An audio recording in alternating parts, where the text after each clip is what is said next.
Let's be honest, Carolyn. You were built to renovate mansions, not live in them. You are just the help with a master's degree. Madison's voice was bored. She slid the property deed across the mahogany table, not even looking at me. My parents leaned forward, holding their breath, staring at the paper like it was a winning lottery ticket. They were waiting for me to cry. They were waiting for me to beg for the house I had spent 2 years restoring with my own hands. I didn't scream. I didn't flinch. I simply uncapped my pen. The scratch of the nib against the paper sounded like a match being struck. "It is all yours," I said. I signed the transfer. I slid it back. They thought they were accepting a gift. I knew I was handing them a grenade with the pin pulled. Drop a comment and let me know where you are listening from and what time it is for you right now. I would love to know who is part of our community. I didn't wait for them to check the ink. I didn't wait for my father to pour a celebratory drink or for my mother to offer a fake apology about how this is for the best. I simply turned my back on them and walked toward the foyer. Near the heavy oak door, a single carry-on suitcase sat waiting. It was small, battered, and contained everything I actually cared about. My laptop, a few changes of clothes, and my hard drives. That's it. Madison's voice drifted from the parlor, sharp with confusion. She had followed me, probably hoping for one last scene, one final moment of me begging to stay in the guest room of the house I had resurrected. "You're just leaving. You don't even want to say goodbye to the place?" I stopped, my hand hovering over the brass doorknob. I reached into my pocket and pulled out the master set of keys. They were heavy antique brass skeletons that I had spent months tracking down to match the original 1850s locks. To Madison, they looked like trophies. To me, they felt like shackles. I tossed them onto the entryway table. The metal hit the polished wood with a loud final clatter that echoed through the silence of the house. "It's all yours, Madison," I said, my voice steady. "The keys, the view, the legacy. Enjoy it." I opened the door and stepped out into the thick, humid embrace of the Savannah night. The air smelled of jasmine and impending rain. I walked down the limestone steps I had repaired with my own hands, the wheels of my suitcase clicking softly against the pavement. That sound, the rhythmic click of wheels on stone, triggered a realization that hit me harder than the humidity. It was the realization of the light suitcase. Society tells us that accumulation is the only metric of success. We are taught to gather assets, to fill rooms with furniture, to anchor ourselves with property deeds and heavy keys. My family thought they had just won the lottery because they were now standing inside a mansion filled with history. They thought I was the loser because I was walking away with nothing but a carry-on. But they were wrong. There is a specific kind of freedom that only comes when you realize your assets were actually anchors dragging you to the bottom of the ocean. My suitcase was light because I wasn't carrying their expectations anymore. I wasn't carrying the dry rot, the leaking roof, or the crushing weight of their approval. I had stripped my life down to the essentials, and in doing so, I had become untouchable. You can't threaten to take something away from someone who has already let it go. I reached my car, a sensible sedan parked under the Spanish moss, and threw my bag into the trunk. I looked back at the house one last time. The windows were glowing with warm light, a picture-perfect southern dream. Inside, they were probably toasting to their victory, unaware that they were drinking inside the belly of a beast that was starving for cash. My name is Carol. I'm 32 years old and I am a historic preservation architect. I know better than anyone that the most beautiful buildings are often the most dangerous traps. I didn't just walk away from a house tonight. I walked away from a prison sentence. And I was the only one who knew the execution date. My new apartment was a 20-minute drive from the historic district, but it felt like traveling to a different century. I pulled into the parking garage of the converted textile mill. The air here didn't smell like jasmine and old money. It smelled like concrete and rain. I took the elevator to the 4th floor, keyed in my code, and stepped inside.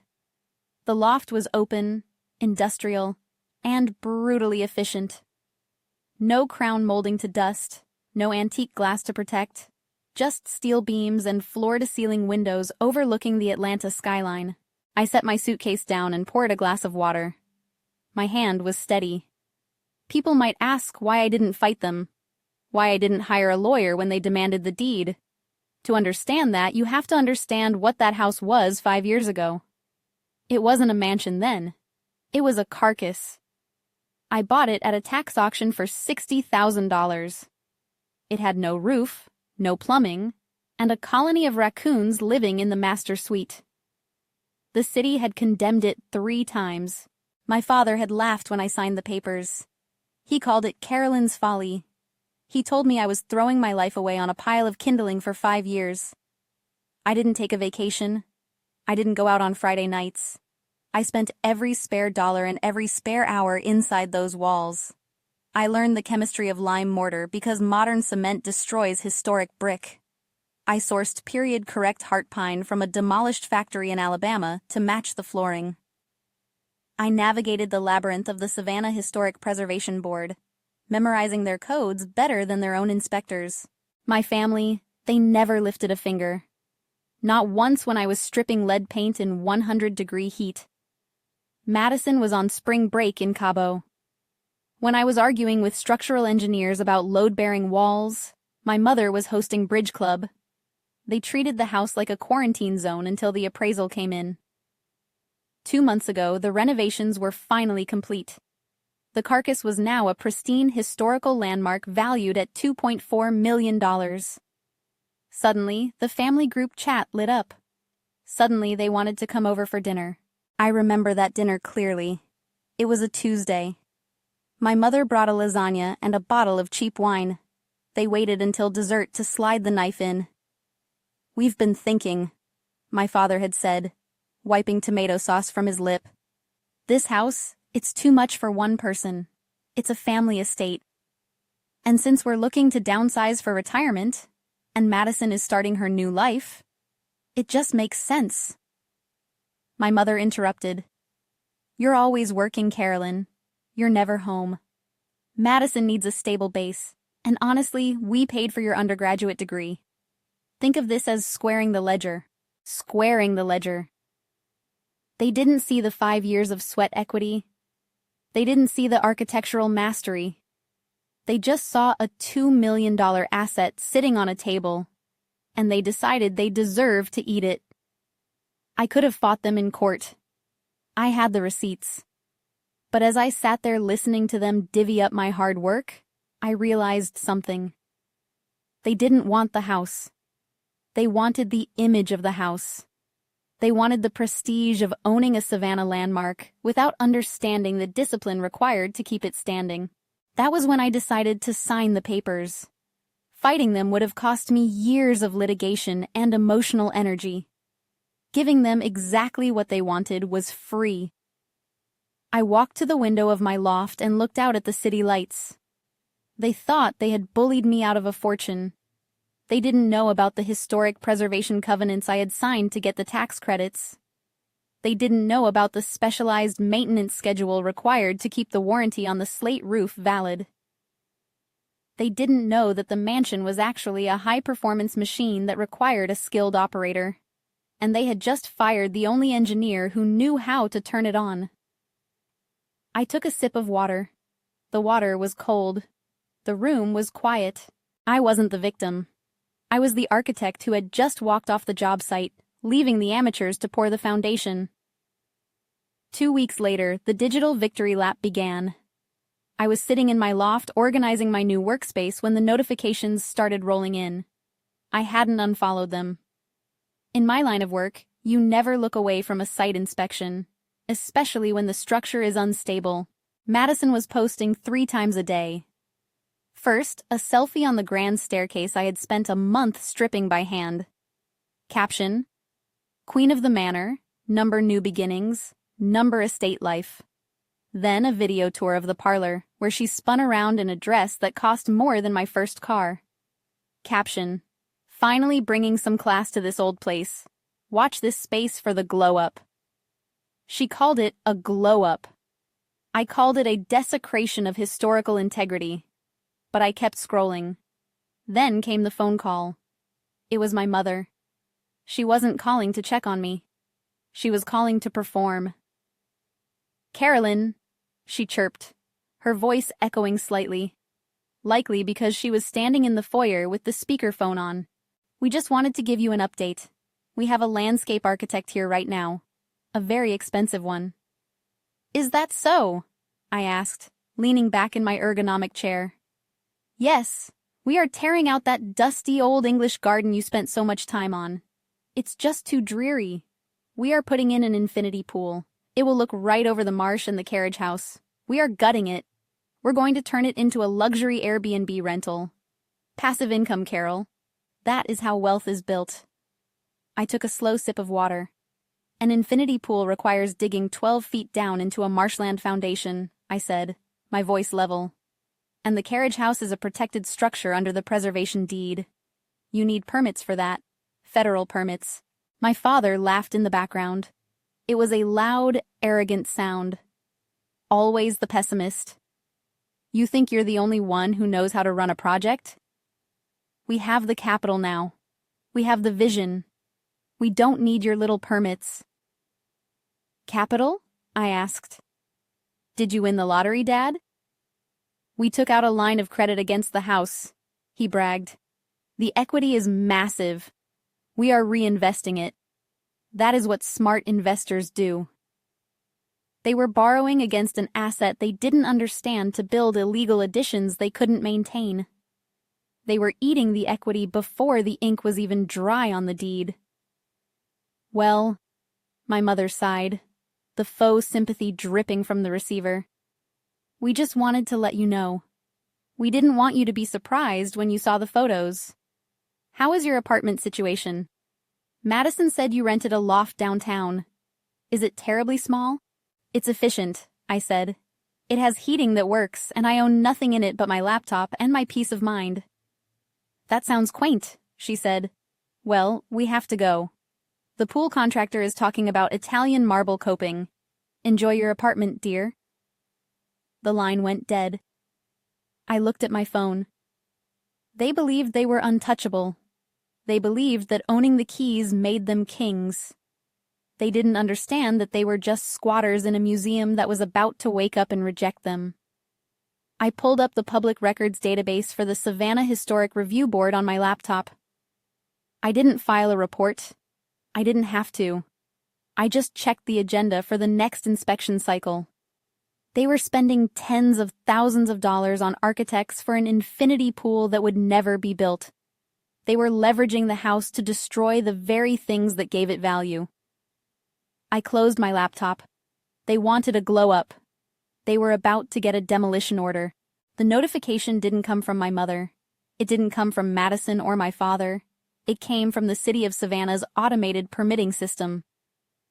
I was standing in a conference room in Atlanta presenting a rendering for a new municipal library when my tablet buzzed, because I still held a general contractor's license in Chatham County, and because my name was technically still associated with the property's history in the database. The system flagged the address.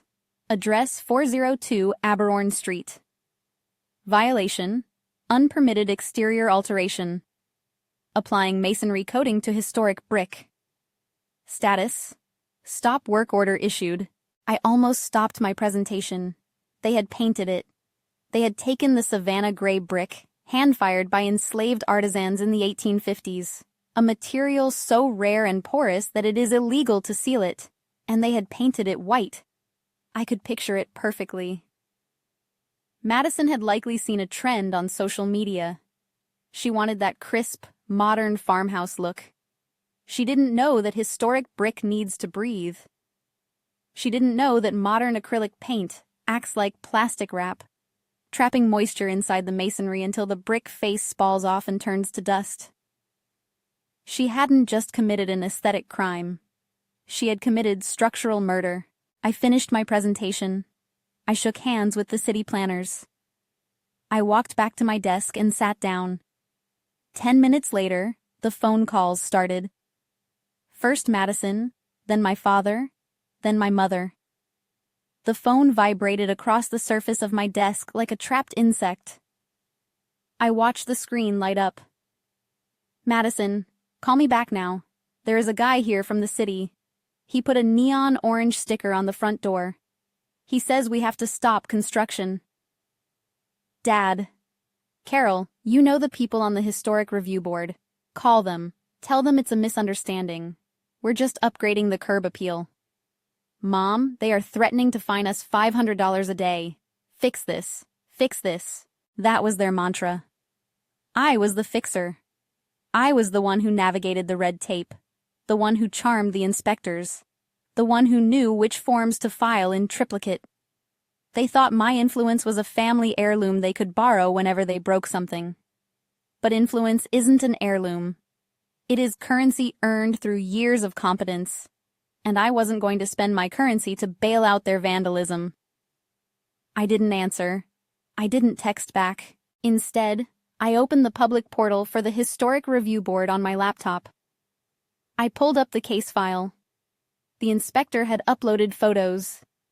The entire first floor of the facade was covered in bright, blinding white paint.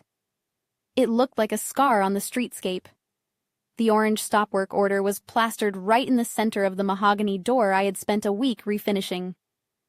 To remove that paint without destroying the brick underneath would require chemical stripping by a specialist team. It would cost 3 times as much as the painting itself. And until it was removed, they couldn't touch the house. No pool, no Airbnb renovations, no glow-up. They were frozen. I looked at my phone one last time. My father was calling again. I pressed the volume button on the side of the phone, silencing the ring.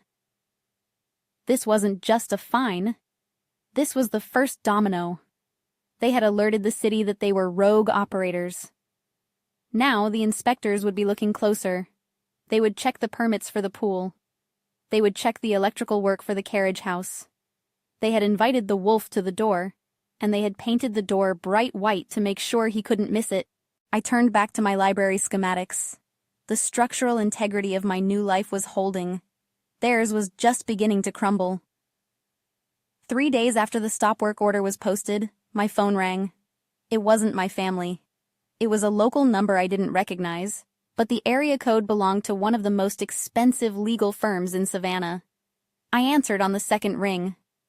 Arthur Sterling introduced himself, my family's new lawyer, and demanded I lift a stop work order. They believed I was using Historic Review Board contacts to sabotage them. He even threatened a lawsuit. I asked whether he had actually read the deed history. He hadn't.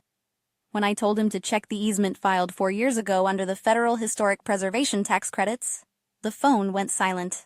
He discovered what I already knew. The house's exterior couldn't be altered. No short-term rentals allowed, no pool, no paint changes, and any violation triggered a $200,000 tax clawback plus interest. Maintenance alone ran $5,000 a month, and failure meant forfeiture of the property. It dawned on him the mansion was not a $2 million prize. It was a federally protected money pit. My family had borrowed against it, spent the loan, and now the bank was poised to demand repayment. They weren't victims.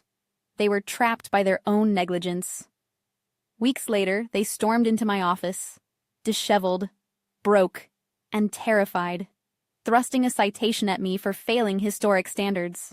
They begged me to take back the deed they had proudly seized.